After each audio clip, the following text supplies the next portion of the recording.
ওলিদের সাথে সাহাবাদের সাথে নবীদের সাথে আমার আখিরি নবীর পার্থক্যটা শুনিলেন সাল্লাল্লাহু আলাইহি ওয়াসাল্লাম আলাইহি সালাম রাদিয়াল্লাহু তাআলা আনহু রহমাতুল্লাহ আলাইহি। সবের মানে কিন্তু এক জায়গায় যাবে, পার্থক্যটার কারণটা শুনিলেন। আল্লাহ পাক বলেন, ও নবী মুহাম্মদ রে, আমি অন্যান্য নবী পয়গম্বর তৈরি করেছি। মানুষ শুনে বলবে আলাইহি সালাম, আল্লাহ তার উপর শান্তি রহমত বর্ষণ করো। আমার সাহাবা তোমার সাহাবাদের বলবে রাদিয়াল্লাহু তাআলা আনহু, আল্লাহ তোমার প্রতি খুশি রাজি হয়ে যা। আর ওলিদের শানে বলবে রহমতুল্লাহ, আল্লাহ তোমার উপর রহমত করা। হে নবী মুহাম্মদ সাল্লাল্লাহু আলাইহি ওয়াসাল্লাম, তাদের সঙ্গে তোমার পার্থক্যটা হলো তোমার উম্মত উম্মতিরা, আমার বান্দা বান্দিরা তোমার নামটা শোনার পরে ভালোবেসে মহব্বত করে একবার যখন বলবে সাল্লাল্লাহু আলাইহি ওয়াসাল্লাম, আমি সঙ্গে সঙ্গে তোমার নাম মুখে নেওয়ার জন্য তার জীবনের 10টা গুনাহকে মাফ করে দেব। আর একবার, কিন্তু এগুলোতে বলে নেই, এগুলো আমরা বলছি আল্লাহ হুজুরের উপর রহমত করে শান্তি দাও, আর এখানেও বলছে আল্লাহ আমার নবীর উপর রহমত শান্তি দাও, কিন্তু বিনিময় একটা আসছে, কথা ঠিক নেবে ঠিক কি, জীবনে 10টা গুনাহ মাফ হয়ে যাবে। আর কত বড় বেঈমান, যার মুবারক নামটা জবানে নিলে একবার দরুদ পড়লে বললে 10টা জীবনের গুনাহ মাফ হবে। আর তুই কত বড় বেঈমান, এই নবীর এই স্টেজে বসে ফতোয়া ঝাড়ছিস। আল্লাহ রসুলের মুখে দুর্গন্ধ ছিল। বড়গেছিয়া শিবরামপুত্রিটা রাজদারিয়ায় যদি কোনো মামুন ভাইরা গরু পোষে, ওর গরুর গলার দড়িটা খুলে ওকে খুঁটিতে বাঁধতে মন যাবে না? বেঁধে কুকুরে মনু ঠেঙাতে মন যাবে না?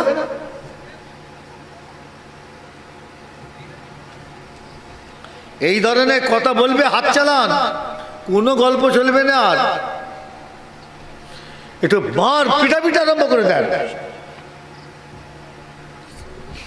গায়ে মাথায় যদি হাত বুলিয়ে সব হতো, তাহলে এত যুদ্ধের প্রয়োজন ছিল না নবীর যুগে, কথা ঠিক না ঠিক গো? এখন নবী নেই, নবীর কাজ আলাদা ছিল। নবী ইসলামের কাজ করে গেছে, আমাদের ইসলামের কাজের দায়িত্ব নয়।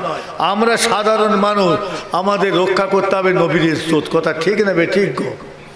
আমাদের দ্বারা ইসলাম রক্ষা হবে না, তবে নবীর সম্মান রক্ষা করতে হবে, কথা ঠিক না ঠিক গো? অন্যায় করেছে, ওই পকেটে হাত নেই, খুঁটিতে বেঁধে গুছিয়ে পিটুন। একটু হাত চাষিল আরম্ভ করুন,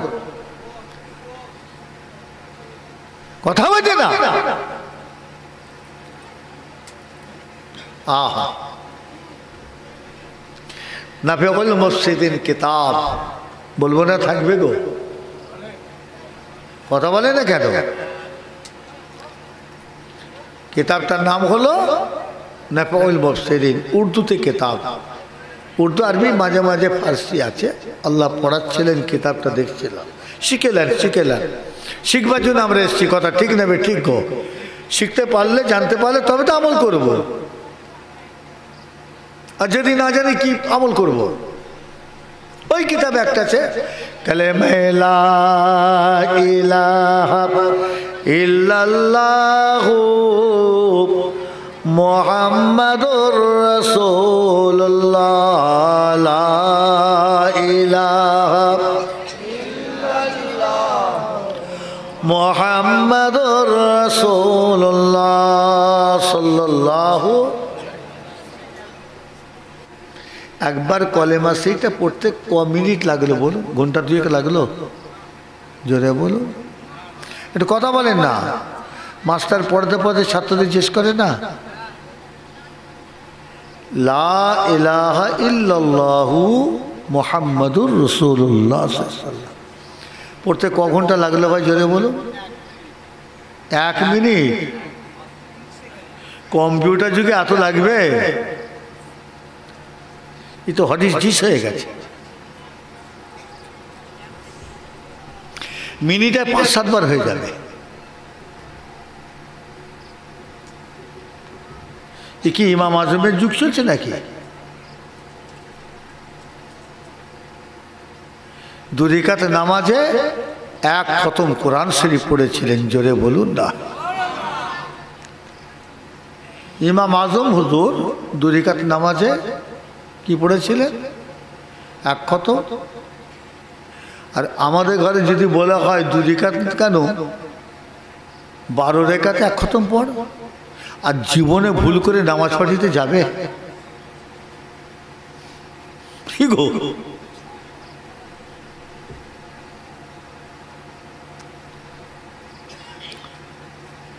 যাবে নামাজ পড়িতে? এই যে রোজা, ওরে বাবা রে, সারাদিন না খেয়ে শুকিয়ে থাকতে হবে। 1 মাস এ ধান্দা আলাদা। সারের মতন গতর খাবার জন্য কেমন হাহা করছে দেখ। সারাদিন রোজা রেখে কি করে থাকবো, অসম্ভব। যদি হয় তাহলে আপনারাই বলুন ভাই, আপনাদের গ্রামে আপনাদের ফ্যামিলিতে মা বাপের সাথে 8-10 বছরের বাচ্চা 2-1টা রোজা রাখে না রাখে না? জোরে বলুন। তা রোজা রাখলে যদি কষ্ট হবে, তাহলে এদের উপর রোজা ফরজ নাই। 10 বছর বয়স কি করে রাখলো? আর তুই তো ষাঁড়ের মতন ঘুরছিস। গর্তটা দেখ না, সেটা হাইব্রিড হয়ে গেছে। রোজার মাসে ফরজ রোজা, একদল মেয়ে ছেলে বেটা ছেলে খাবার জন্য ফরজ রোজা ত্যাগ করে কুকুরের মতো দিন রাত হা হা করে খাচ্ছে। হারাম হারাম হারাম হবে খাওয়া। মশলা জানা আছে, কারণ থাকে আলাদা। সুস্থ রোজা রাখতে পারবে মুসলমানের ছেলে মেয়েরা, যাদের উপর রোজা ফরজ হয়েছে, যদি না রেখে দিনের বেলাটা খায়, খাওয়াটা আল্লাহর শরীয়তে ফেকার মশলায় হারাম হারাম হারাম হবে। আপনার জানা আছে?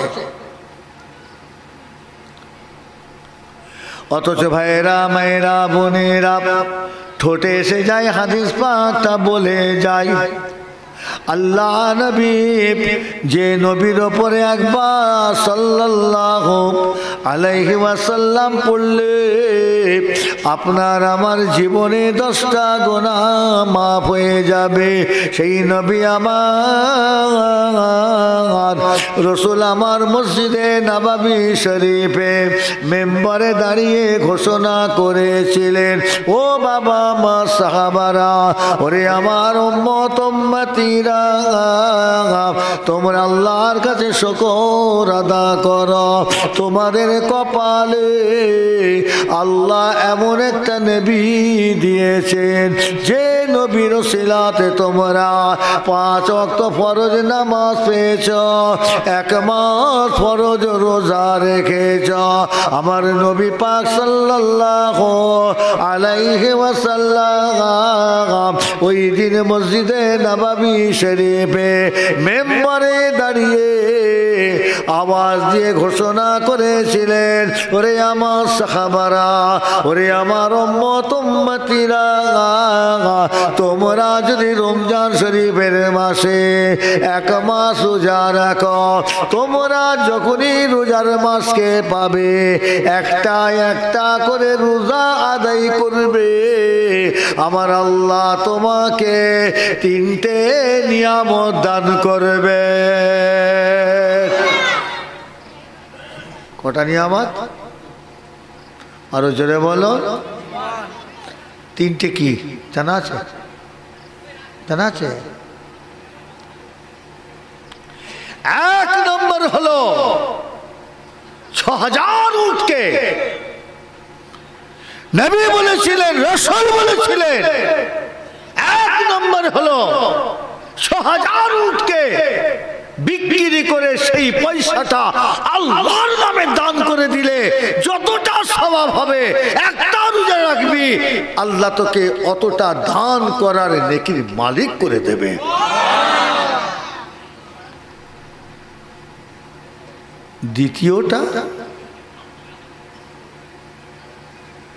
দ্বিতীয় হলো আল্লাহর নবী বলেন, যখন তুমি একটা রোজা রাখছো, আমার আল্লাহ তোমার জন্য ৬০০০ বছর জান্নাতের দরজাটা বাড়িয়ে দেবে। তাই বলে ভাইয়েরা, মায়েরা, বোনেরা, রমজান শরীফের মাসে রোজাকে আল্লাহ কি নিয়ামত করেছেন। আল্লাহর বান্দা বান্দি যাদের উপর রোজা ফরজ হয়েছে, তারা যখন এক মাসের মধ্যে একটা করে রোজা আদায় করে, আল্লাহর নবী বলেন আল্লাহ তাকে 3টে নিয়ামত দান করেন। এক নম্বর হলো, যখন সে একটা রোজা আদায় করবে, ৬০০০ উটকে আল্লাহর নামে দান করে দিলে যে কি হয়, আমার আল্লাহ সেই সওয়াবের মালিক করে দেবেন। আল্লাহ পাক তার জন্য জান্নাতে ৬০০০ দরজা বাড়িয়ে দেবেন। ও ভাইরা, মায়েরা, বোনেরা, হাদিস শরীফের মধ্যে পাওয়া যায়, ওই হতভাগা বেঈমান আলেমগুলো যারা বলে নবীর ওপর দরুদ শরীফ পড়া যাবে না, সালাম পড়া যাবে না, আল্লাহর নবীকে হায়াতুন নবী বলা যাবে না, ওই বেঈমানগুলো যে নবীর ওপরে এইভাবে ফতোয়া দিয়েছে, সেই নবী আমার, রাসূল আমার মসজিদে নববী শরীফে মেম্বারে দাঁড়িয়ে জোর গলায় ঘোষণা করেছিলেন, ও বাবা মারা বারাগা, ওরে আমার অনুচরেরা, তোমাদের সামনে দাঁড়াবার আগেতে আল্লাহ পাকের তরফ থেকে জিবরাইল এসে আমাকে একটা খুশির খবর দিয়ে যায়, আমি চুপ করে থাকতে পারি না, আল্লাহ পাকের পাঠানো খুশির খবরটা তোমাদের ঘরে দেব। সাহাবারা বলেছিলেন, ইয়া রাসূলুল্লাহ, ইয়া হাবিবাল্লাহ, আল্লাহ কি খুশির খবর পাঠিয়েছেন। ও ভাইরা, মায়েরা, বোনেরা, ওই মসজিদে নববী শরীফে মেম্বারে দাঁড়িয়ে আল্লাহর নবী 3 নম্বর বলেছিলেন, বাবারা, মেয়ে ছেলেরা, ও পুরুষ মানুষেরা, আমি তোমাদের নবী, আল্লাহ পাকের তরফ থেকে আমি জেনে ঘোষণা করলাম, আল্লাহ যদি তোমাদের হায়াতে রাখেন, তোমরা যদি বেঁচে থাকো, খুব যদি ভাগ্যবান কপালওয়ালা হও, রমজান শরীফের মাস যদি পাও, 1 মাস রোজা আদায় করো, তোমরা 1 মাস রোজার ভিতরে যখন একটা করে রোজা আদায় করবে, 3 নম্বরে নিয়ামত হলো, যখন তোমরা রোজা রাখবে, একটা রোজা আদায় হয়ে যাবে, ওই দিনে রোজাটা যদি তোমার রাখা আল্লাহ দরবারে কবুল হয়ে যায়, আমার আল্লাহ তাআলা রহমতের ভান্ডার থেকে খবর পাঠিয়েছেন, আমার রোজাদার বান্দা বান্দিরা একটা রোজা রাখলো, আমি আল্লাহ তাআলা আমার রহমতের ভান্ডার থেকে প্রত্যেকের আমল নামায় ৬০০০ বছর রোজা রাখার নেকিটা তাকে দিয়ে দেব। একটু জোরে বলা যাবে না? এত রহমত, ষাঁড়ের মতন গতর, কোনো ব্যারাম নেই, কুকুরের মতো ছোঁচক হচ্ছে রোজা ভেঙে দিয়ে দিনের বেলা খাবার জন্য। কথা ঠিক নেবে? ঠিক কর,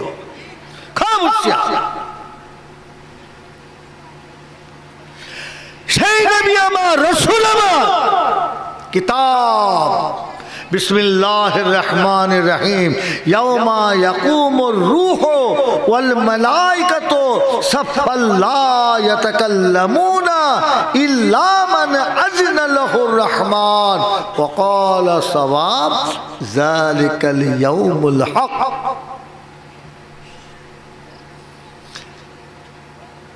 আল্লাহ পাক কোরআনে বললেন, তোমরা যেন মনে করো না আল্লাহ আমাকে ভয় দেখাচ্ছেন, না, যালিকাল ইয়াউমুল হক, যার মধ্যে কোনো রকমের কথার ভেজাল সন্দেহ নাই। কেন? এটা তোমার আল্লাহর বলা। একবার জোরে বলুন না সুবহানাল্লাহ। তোমাদের মৃত্যুর পরে কবর হবে। কবর থেকে মেয়ে ছেলে বেটা ছেলে, নবী রসুল পয়গম্বর ওলি দরবেশ গৌস কুতুব আব্দাল আওতাদ হাজি মাওলানা পীর সাহেব ইমাম মুফতি হাফেজ চোর ডাকাত খুনি মাতাল সুদখোর যে শ্রেণী হোক না কেন, মওতের পর আল্লাহ পাক কিয়ামতের ময়দানে নিয়ে যাবেন বিচার করার জন্য। দুনিয়াতে 60 বছর 70 বছর 100 বছর 30 বছর যাকে আল্লাহ যতটুকুন দুনিয়ায় থাকার হায়াত সময় দিয়েছিলেন, সেই সময়ের ভিতরে আমরা কে কি করেছি তার হিসাব নেবার জন্য যখন কাঠ গড়াতে আসামি রূপে আল্লাহ আমাদের ঘরে কবর থেকে যখন কিয়ামতের ময়দানে নিয়ে যাবেন, কিতাবে লেখা আছে এই যে বর্তমান মাটিটা যে জমিন মাটি, আল্লাহর নবী বলেন এটা মাটি থাকবে না, এটা পরিবর্তন হয়ে তামা হবে। কি হবে জোরে বলো? এটা তখন মাটি থাকবে না, কি হবে? তামা। তামা কেন হবে এর ব্যাখ্যা করতে গেলে আবার সময়, আমি অত দূর যাব না। এই মিট্টির পরিবর্তে হবে কি? তামা। আর বর্তমান আমাদের মাথার উপর যে সূর্য হাজার হাজার হাজার মাইল উঁচুতে, আল্লাহর নবী বলেন তোমরা যখন কিয়ামতের ময়দানে হাজির হবে, প্রত্যেকের মাথার ওপর থেকে 1 হাত উঁচুতে এই সূর্যটা থাকবে। আল্লাহ গুনাহ মাফ করেন, কামেল ইমানের সঙ্গে মওত দেন, আল্লাহ রহমত করেন, বলুন আল্লাহুম্মা আমিন। চৈত্র মাস কেন এই ঠান্ডা একটু পড়েছে, বেলা 11টা 12টা রোদে দাঁড়ালে মাথা ঘুরে ফেলে দেয়, কথা ঠিক না। আর এটা প্রত্যেকের মাথা থেকে 1 হাত উঁচু।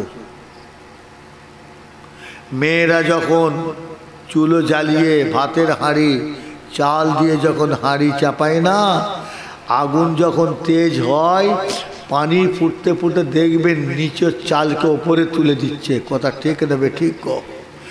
আল্লাহ রসুল বলেন ওই রকম তোমাদের মাথার মগজগুলো ফুটতে থাকবে,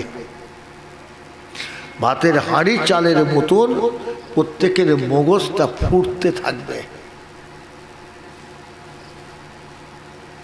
ইয়াউমা ইয়াকুমুর রূহ, যখন তোমাদের ঘরে কবর থেকে তুলে কিয়ামতের ময়দানে নিয়ে যাওয়া হবে, আল্লাহর নবী বলছেন গোটা কিয়ামতের বাউন্ডারি চতুর্দিকে মিলিটারির মতন আল্লাহর ফেরেশতারা ঘিরে ফেলবে। যাবে কোথা, পালাবে কোথা? আল্লাহর ফেরেশতারা মিলিটারির মতো চতুর্দিকটা ঘিরে ফেলবে। লা ইয়াতাকাল্লামুনা, তোমরা যখন কাঠ গড়াই দাঁড়াবে, তোমাদের কারো কথা বলার ক্ষমতা থাকবে না। তোমাদের মুখগুলোকে আল্লাহ সীসা দিয়ে সেই সময় ঢালাই করে দেবেন। ভালো করে বোঝার চেষ্টা করুন, বাংলায় বলে যাচ্ছি মা বোন ভাইয়েরা, আমরা যেটা ভাবছি সেটা নয়, সামনে আমাদের বড় বড় বিপদ পড়ে আছে। লা ইয়াতাকাল্লামুনা,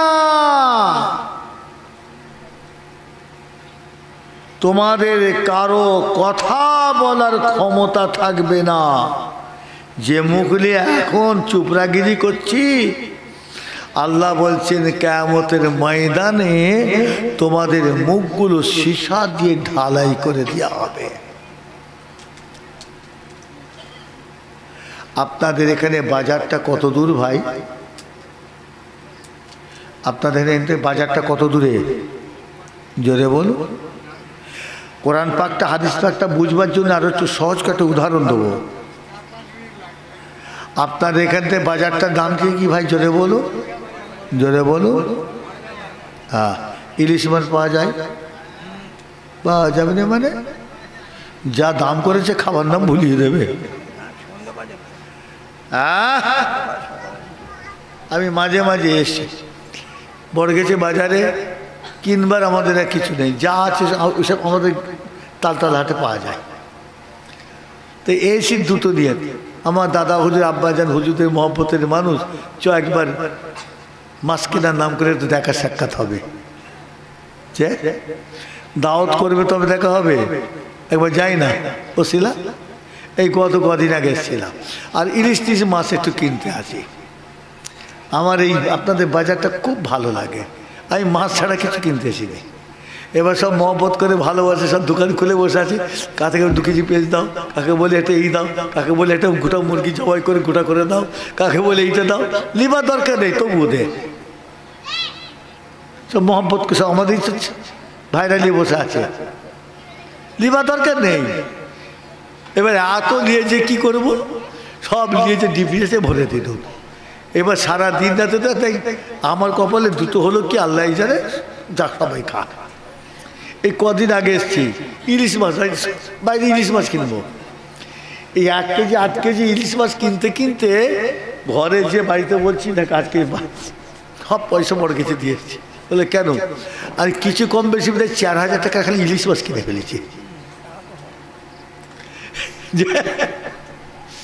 এই কদিন এসছিলাম ওই কিনতে, ওই কি বলে ওই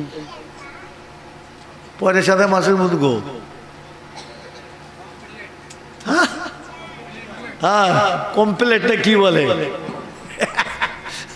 সে দেখে মাছ সুবিধে নেই, সে দেখি বড় বড় সেই যে মাছ না তো পাবদা মাছ। সে একজন বলে হুজুল্লাহটা কত, বলে 1 কেজি দাও। ও বলে কত, বলে যা আছে সব দিয়ে দাও। 750 না সবটাই দিয়ে দে। দিয়ে গেছি, আল্লাহ খাইয়েছিলেন, কালকে ঠিক খেয়েছি। আজকেও সারাদিন ঘরে পেটে ভাত নেই, পাইনি, আর রাতেও আল্লাহ খাওয়া এখানে খাবো কপালে হবে না, কালকে দুপুরে জলসা, আল্লাহ যদি খাওয়ায় সে কালকে রাত্রে ভাত খাবো। এই হচ্ছে ঘরে আমাদের খাওয়া। তো আমার ভাইয়েরা মায়েরা বোনেরা, এই আলোচনার মধ্যে কি বলছি একটু ভালো করে খেয়াল করে শুনে নেন। আমরা শিখতে এসেছি, কথা ঠিক নেবে ঠিক। কতদিন দাঁড়াতে হবে? 50,000 বছর। জোরে বলুন, কত বছর? কিয়ামতের ময়দানে পায়ের নিচে হবে জমিনটা তামার, মাথা থেকে 1 হাত উঁচুতে হবে কি সূর্য। এই অবস্থায় প্রত্যেককে কতদিন দাঁড়াতে হবে? পারবো ভাই? জোরে বলুন, পারবো? এই জোরে বলো, পারবো? তা পারবনি যখন, এটা যখন চিন্তা চলে, মিথ্যে কথা বলছেন কেন? পারবনি যখন হারাম খেয়েছেন কেন? পারবনি যখন দাঁড়াতে 50,000 বছর, এত যখন জানে ভাই, তো 10 টাকার বিড়ি খেয়ে ঠোঁটটা তো নাপাক করলেন কেন? 10 পয়সার বিড়ি খেয়ে ঠোঁটগুলোকে এত নাপাক করছেন কেন? পরের জমি আল ছেটে ছেটে জমি বাড়িয়ে দিলেন, গায়ে শক্তি আছে, এর জমি ওর জমি এই জায়গায় ভিটে 2 হাত চেপে পাঁচিটা দিলেন, চিরকাল নিয়ে বাস করবেন? এই চিরকাল নিয়ে থাকতে পারবো? তাহলে ওইখানে দাঁড়াতে পারবো না, এত ভয় যখন, তাহলে খুঁটে চেপে মারলে কেন? চেপে মারলে কেন যখন পারবো নি? ওটা অসম্ভব। 50,000 বছর দাঁড়াবো কি করে? শুধু কি তাই? আগেকারের মা বোনেরা আহা ঈশার নামাজ পড়ে একটু কোরআন শরীফ পড়ে শুতো, কথা ঠিক নেবে ঠিক। আর এখনকার সব নতুন নতুন সব ডিজিটাল মা বোন মা হয়েছে, এদের নামাজ তো চলেই উঠে গেছে। আর যদি বা খেয়ে দিয়ে শুতে যাচ্ছে, কোরআন শরীফ না তো নামই নাই, কানেতে তার গুঁজে দিলে লোক মনে করেছে হোসেন হুজুরের ওয়াজ শুনছে, ওর ভেতর যে বেদের মেয়ে জুসনা হচ্ছে সে খেয়াল দেয়। কথা ঠিক নেবে ঠিক? তাহলে অন্তরটাও নাপাক হলো আর কানটাও নাপাক হলো। এই অন্তর গান শুনে, গান বাজনা শুনে, মোবাইলে তার গুঁজে অনেক ছেলেরা, মা বোনেরা কিছু মনে করবেন না, মোবাইলে তার গুঁজে আর নিজেদের কানেতে তার গুঁজে ওই গান বাজনাগুলো শুনছো, তোমার কানটা নাপাক হচ্ছে, তোমার অন্তরটা নাপাক হচ্ছে, তোমার কানটা নাপাক হচ্ছে, তোমার অন্তরটা নাপাক হচ্ছে। আর এই দুটো জায়গাকে গান শুনে শুনে, সিনেমা বাইজকে শুনে শুনে এই দুটো জায়গাকে নাপাক করে দিয়ে আর ছোট হুজুরের বেটার সামনে তার সাথে হাত তুলে বলছো আল্লাহ আমাকে বেহেশতে দাও, আল্লাহ তোকে বেহেশতে দেবেন না ঝাঁটা মেরে তোকে জাহান্নামে পাঠাবে? কথা ঠিক না ঠিক? হোসেন ভাই ভুল বলে যাচ্ছে নাকি? হোসেন ভাই ভুল বলে যাচ্ছে। আপনারা ছোট হুজুর কেবলা রহমতুল্লাহ আব্বাকে দেখেছেন না দেখেন? জোরে বলুন তো, দেখেছেন না দেখেন? যারা দেখেন এদের কাছে সাক্ষী দিলাম। আপনার এলাকায় কত ওয়াজ করেছে আব্বাজান হুজুর কেবলা, এই যে বরগেছিয়া মসজিদ তানার হাতে, বরগেছি টাউন মসজিদ তানার হাতে। আব্বা ওখানে গাড়ি দাঁড় করিয়ে বাজার করতে। আর ফজু মোল্লার বাপ, জাফরের বাপ ফজু মোল্লা হোটেলে থাকতেন। আমরা ছোটবেলায় আসতো, বাবা ফজু মোল্লা জাফর বলে যে হুজুর বাবা শিক্ষা বা গরম করে গো বাবা, পেঁয়াজ চাইতে ফ্রাই করে দাও আর পরোটা দাও। ওইখানে বসে আব্বা খেতেন, আমরা পাশে খেতাম। তাই এসতে এসে দেখছিলাম এখানে আসবার কর্মস্থান ডান দিকে দেখি, আহা জাফরও শুয়ে আছে, ওনার আব্বা ফজু মোল্লা। দুজনে জানাজা আল্লাহর হুকুম ছিল, আমি পড়িয়ে গেছি। ফজু মোল্লা যখন জাফর মোল্লার বাপ মারা যাবে, আমি দেখা করতে এদুর, দেখা করে ওইখানে অসুস্থ ঘরে বেজেতে উঠোনে বসে কথা বলে এইখান থেকে খালি গেছি হোটেলে, বড়গেছি বাজার। সঙ্গে সঙ্গে খবর চলে গেল যে ইন্তেকাল হয়ে গেছে। যে লোকটাকে দেখা করে 5 মিনিট আগে কথা বলে তওবা পড়ে গেলুন, আমাকে বলছে হুজুর মুরিদ করে দেয়। আমি না বাবা, আপনি আমার দাদা হুজুর, আমার ছোট হুজুর আব্বাজানের হাতের লোক, আপনাকে মুরিদ করার মতন আমার অত ক্ষমতা নেই। হ্যাঁ তওবা পড়ার কথা বলেন, তওবা পড়াবো, আমিও পড়বো, আপনিও পড়বেন, সবাই পড়বে, কথা ঠিক নেবে ঠিক। আমাকে বলে মুরিদ করে দেয়, আমি না পারবো নি। ও আপনার মতো লোককে যাদের হাতটা ছোট হুজুর কেবলার হাতে, যাদের হাতে দাদা হুজুরের হাতে, কথা ঠিক নেবে ঠিক। আমি তাকে কি মুরিদ করবো? আমি মনে ভাই তওবাটা বলুন, আপনিও পড়বেন, আমরা সবাই পড়বো। খালি কাজ মিটিয়ে ঘরে গেছি, এই ওনার দোকানটা খালি বসেছি, খবর হয়ে গেল ইন্তেকাল। আবার আমি ঘুরে এসে আবার সবাইকে নিয়ে বিছানাটা তৈরি করে আবার শুয়ে দিয়ে চাপা দিয়ে ঘরে চলে গেল। এখনকার এই ফচকে ছেলেরা জানে, এই তো খালি বাঁদরের মতো এরা গুটকা খেতে করছে আর ধেই ধেই করে লাগছে, হই হই করছে। এরা দাদা হুজুরের মহব্বত এইভাবে হয় নাকি? দাদা হুজুরের মহব্বত আলাদা জিনিস, কথা ঠিক নেবে ঠিক। তাহলে ভাইজান কি বললাম, বাজার আপনার জন্ম দিয়া ছেলে, পেটের ছেলে, এই খোকা শোন, হাদিস কোরআন পাকটা ভালো করে বুঝলেন, হাদিস পাকটা উদাহরণ দিয়ে মা বোনেরা বুঝলেন। ঠোঁট পালিশ, গাল পালিশ, নাক পালিশ, মা বোনেরা আবার জেগে নেই তো, কি করে জোরে বলে না, আবার ভয় তো লাগে, যাবার সময় রাস্তা অবরোধ করে ঘিরে ফেলবে না তো, জলসা কমিটিকে ধরবে সকালে, তোরা হুজুর খুঁজে পাসনি, কি করব ভাই বলুন? একটাও নিজের কথা বলেছি? বলে একটা বাপ চাচার কথা বলেছি? সব কোরআন হাদিস পাক থেকে বলছি তো। বলেন একটা আমি নিজের কথা বলেছি? জোরে বলুন। এখন শুনে তোমার ঘ্যাঁচ ঘ্যাঁচ করছো, ভ্রমণ করছো, গঁ গঁ করছো। একটা চড়ে যখন দুটো গাল আল্লাহ চড়িয়ে লাল করে ছেড়ে দেবে, তখন বুঝতে পারবে, কথা ঠিক নেবে ঠিক। কর্মস্থানের পাশ দিয়ে যাচ্ছে পাঁচির তোলা, 10 ইঞ্চি 5 ইঞ্চি পাশ দিয়ে রাস্তা, হেসে হেসে গল্প করে যেতে যেতে, বিড়ি টানতে টানতে, মদ খেতে খেতে, মাতলামি করতে করতে, গান বাজনা চালাতে চালাতে গর্ভস্থানের পাশ দিয়ে বাবা যেতে যেতে যেতে খুব ভালো লাগছে, খুব ভালো লাগছে হাসতে। খালি 5 ইঞ্চি পাঁচিলের উপরে ঢোকো না, কত ধানে কত চাল হয় আল্লাহ বুঝিয়ে ছেড়ে দেবে, কথা ঠিক নেবে ঠিক। আল্লাহ কিচ্ছু বলবে না, আমি না, কমি না, যাবি না, খাবি না, ফতেমা এসো, গাল পালিশ, ঠোঁট পালিশ, আবার নিকা বাক্স কিনেছে। কি কিনেছে? ওই 6 আটার ময়দা কিনেছে। খোদা আমাদের মুখের, মা বোনেদের, মেয়েদের মুখে কতটুকুন সৌন্দর্য দিলে সুন্দর হবে আল্লাহ সেইভাবে দিয়ে তো পাঠিয়েছে। ও খোদা মুখটা সুন্দর করে পাঠিয়েছে, পছন্দ হয়নি, উনি আবার বড়গেছে বাজার থেকে, লেডিস কর্নার থেকে কি বলে আটা ময়দার বস্তা, নিকা বাক্স কিনেছে।